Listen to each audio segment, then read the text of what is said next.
अस्सलाम वालेकुम नाज़रीन, आप देख रहे हैं जोत न्यूज़ और मैं हूं एम ए लाड़ी। नाज़रीन,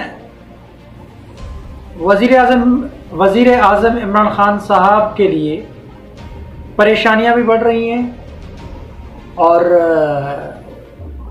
उनके जाने के लिए यानी जो कोशिशें हैं अपोजिशन की वो बड़ी तेज़ हैं।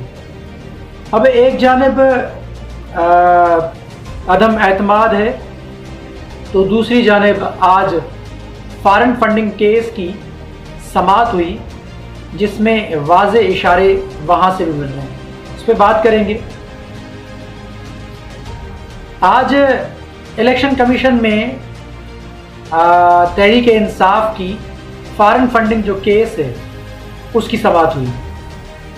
उसमें अकबर एस बाबर जो हैं तहरीक इंसाफ के जो बानी मेंबर हैं उनकी जानिब से 8 साल कबल ये केस दाखिल किया गया था। इनके इल्ज़ामात हैं कि तहरीक इंसाफ को बाहर से जो पैसे मिले हैं वो यहूदी लॉबी ने दिए हैं, बड़ी कंपनियों ने दिए हैं और उसमें करप्शन की गई और अरबों रुपए मिले हैं, जिसमें अपना इसराइल के लोग भी शामिल हैं, बरतानिया के लोग भी शामिल हैं और इंडिया के लोग भी शामिल हैं। उसके अलावा कई ममालिक का जिक्र है इस फॉरेन फंडिंग केस के अंदर। जो रिपोर्ट है उसमें अकबर एस बाबर का कहना है कि इमरान खान साहब ने करप्शन की इन पैसों में भी, और एक तो ये कि पूरा रिकॉर्ड जो है उन्होंने अपना नहीं दिखाया।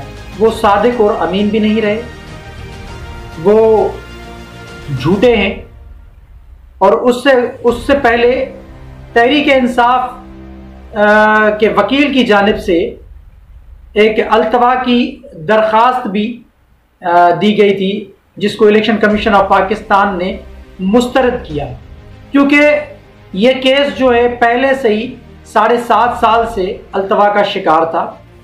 कुछ अर्सा पहले इस पे फैसला भी सुनाया गया था इसके कुछ हिस्सों पे, और इसके कुछ वॉल्यूम रोके गए थे, जिसमें 8 वॉल्यूम का जो जिक्र है वो बड़ा अहम है कि उसमें बड़ी अपना एक चीज़ें हैं और बड़े उसमें इंकिशाफात हैं कि कहाँ कहाँ से तहरीक इंसाफ को फॉरेन फंडिंग केस में जो पैसे मिले और किन किन लोगों की तरफ से मिले, तो उसमें बड़ा जिक्र है ये।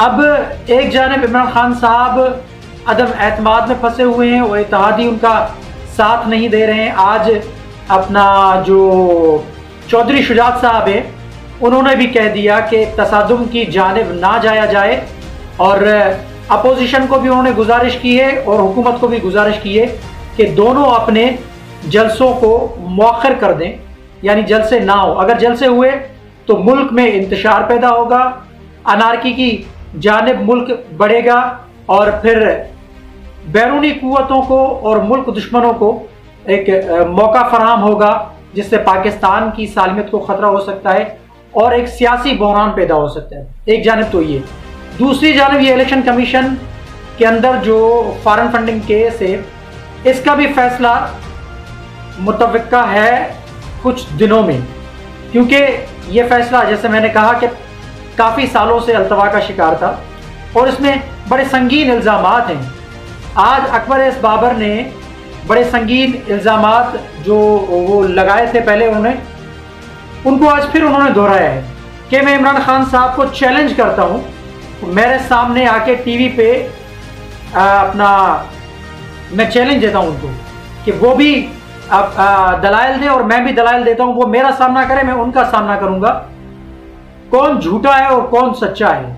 उन्होंने कहा कि आप सादिक और अमीन नहीं रहे। आप कहते हैं कि मैं मदीने की रियासत बनाऊंगा और मदीने की रियासत के आप मिसालें देते हैं, आप अपना खुलफाए राशिदीन का उनकी मिसालें देते हैं आप, लेकिन आप खुद अपनी बातों पे नहीं ठहरे।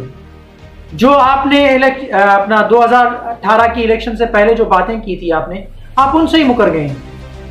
आपने कहा मैं इलेक्शन कमीशन में मैंने 3 साल केस लड़ा और इलेक्शन कमीशन से मुझे रिलीफ नहीं मिला है आपको अभी। अभी भी आप फॉरेन फंडिंग केस में फंसे हुए हैं। आप एक तो सादिक और अमीन नहीं। उन्होंने कहा कि आपको अगर आप में अखलाकी जुर्रत होती तो आप इस्तीफा देते थे।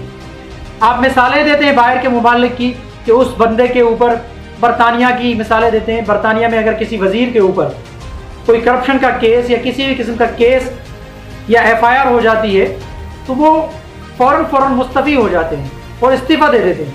लेकिन आप में अखलाकी जुर्रत है ही नहीं। आप डीठ बन के बैठे हुए हैं। आपके खिलाफ करप्शन के चार्जेस हैं और इतनी लंबी चार्जशीट है जो हमारे इदारों ने एक रिपोर्ट जो दी है उसमें सारी चीज़ें वाज़ेह हैं। तो आप में अगर अखलाकी जुर्रत है तो आप मुस्तफ़ी हो जाएं, इस्तीफ़ा दे दें और केस का सामना करें और मुकाबला करें। और उन्होंने कहा कि हम जो असल तहरीक इंसाफ है उसको हम इकट्ठा करेंगे। हम अपने कारकुनान को, लीडरान को इकट्ठा कर रहे हैं और असल जो तहरीक इंसाफ की रूह है उसके मुताबिक हम पार्टी को नई तश्कील देंगे। तो अकबर एस बाबर जो ना PTI के बानी मेंबर हैं, ऐसे खामखा तो वो इल्ज़ामात नहीं लगा सकते। जाहिर सी बात है फॉरेन फंडिंग हुई है, उसमें करप्शन हुई होगी, घपले हुए होंगे, जिसकी बिना पे तो जाहिर सी बात है अकबर एस बाबर ने केस किया था 7 साल पहले। अब देखना यह है कि क्या अदम एतमाद से पहले इमरान खान साहब नाअहल तो नहीं हो जाएंगे, क्योंकि इलेक्शन कमीशन ने 17 तारीख दे दी है अभी इस फॉरेन फंडिंग केस में, यानी 16 और 17 2 दिन के बाद की तारीख है। क्या इन 2 दिनों में या आने वाले कुछ दिनों के अंदर कोई नया मंजरनामा तो नहीं बन जाएगा? इलेक्शन कमीशन की जानिब से इमरान खान साहब को नाअहली भी हो सकती है, तहरीक इंसाफ को तहलील भी किया जा सकता है और इमरान खान साहब को सज़ा भी हो सकती है, जो काफ़ी टाइम से डॉक्टर दानिश भी और कई सहाफ़ी भी बोल रहे हैं कि इमरान खान साहब को सज़ा होगी, इमरान खान साहब जेल में जाएंगे, क्योंकि फॉरेन फंडिंग केस में बैरूनी ताकतें मुलविस हैं उसमें। बकौल उस रिपोर्ट के कि उसमें बड़े जो इंकशाफात हैं, जो वॉल्यूम नंबर 8 है, उसमें तज़किरा है काफ़ी उन लोगों का जो बाहर ममालिक के लोग हैं, जो यहूदी लॉबी है वो और इंडियन लॉबी है वो भी इसमें शामिल है। तो इमरान खान साहब इस केस में फंसने वाले हैं, हो सकता है कि नाअहल हो जाए, यानी अदम एतमाद की ज़रूरत ही ना पड़े। अदम एतमाद की जो बात है वो तो 28 तारीख को चली गई, लेकिन ये 17 तारीख है, यानी 11 दिन पहले हो सकता है कि 17 तारीख को फैसला हो जाए, या हो सकता है कि 17 तारीख के बाद 1-2 दिनों की और तारीख मिल जाए और उस तारीख में फैसला आ जाए, कुछ भी हो सकता है। इमरान खान साहब फंसे हुए हैं अदम एतमाद में भी और फॉरेन फंडिंग केस में भी। अब देखना यह है कि इमरान खान साहब फॉरेन फंडिंग केस से बच जाते हैं या उनको सज़ा होगी और वो नाअहल हो जाएंगे, तो फिर अदम एतमाद की ज़रूरत ही नहीं पड़ेगी। अगर फॉरेन फंडिंग केस का जो फैसला है उसमें देर होती है, वो अल्तवा का शिकार हो जाता है, तो फिर अदम एतमाद है। अदम एतमाद में इमरान खान साहब को शिकस्त होगी, क्योंकि इस वक्त जो चीज़ें नज़र आ रही हैं इमरान खान साहब के हक में नहीं है। लेकिन फिर मैं कह रहा हूं कि पाकिस्तान है, आखिर में कुछ भी हो सकता है। अगर इस्टेब्लिशमेंट ने इमरान खान साहब को दस्त शफ़क़त दे दिया तो इमरान खान साहब अदम एतमाद में भी कामयाब हो जाएंगे। लेकिन ये 1 साल जैसे बचा है वो निकाल लेंगे। शेख रशीद का जो लबो लहजा है वो सख्त है, वो कह रहे हैं कि इमरान खान साहब को चलने दिया जाए, 1 साल बचाए, वरना 10 साल के लिए इंतज़ार करना पड़ेगा। तो मामला बड़े ख़तरनाक मराइल में शामिल हो गए हैं, सियासी बहरान पैदा होने के भी खदशे ज़्यादा हैं और इमरान खान साहब के नाअहल होने के भी बड़े ख़तरात मौजूद हैं। फॉरेन फंडिंग केस का फैसला हो गया तो अदम एतमाद की ज़रूरत नहीं पड़ेगी। अकबर एस बाबर का चैलेंज है इमरान खान साहब को कि टीवी पे आए, मेरा मुकाबला करें, जवाब दें, आवाम के सामने जवाब दें, फैसला आपके हाथ में है। तो नाज़रीन, ताज़ा जो सूरत हाल है आपको हमने इमरान खान साहब के फॉरेन फंडिंग केस के हवाले से भी, जो आज केस की अपना सुनवाई हुई, उसके मुतल्लिक़ कुछ हमने आपको मालूमात दी। कमेंट सेक्शन में अपनी राय का इज़हार ज़रूर कीजिएगा। तब तक के लिए अल्लाह हाफ़िज़।